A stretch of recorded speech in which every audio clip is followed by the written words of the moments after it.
Hey everyone, in this video I want to teach you how to iterate through the keys of this dictionary. Now it's going to work in a similar way to the way you would iterate through a list using a for loop, but we're going to use the variable k. I mean, you can call it whatever, but we're going to use k for key in emails.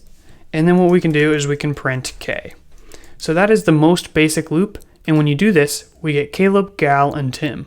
This works because dictionary is another example of an iterable, just like a list is an iterable. And if you want to get the element as well, I'm going to show you one way to do it in this video, but it's not really ideal, so I'm going to teach you the better solution in the next one. But here's something you might see, and that is where you get emails, and then for the key you just pass in k.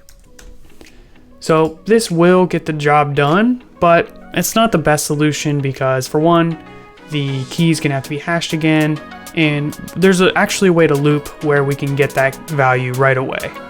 So that's what I'm going to be showing you guys in the next video, so stay tuned.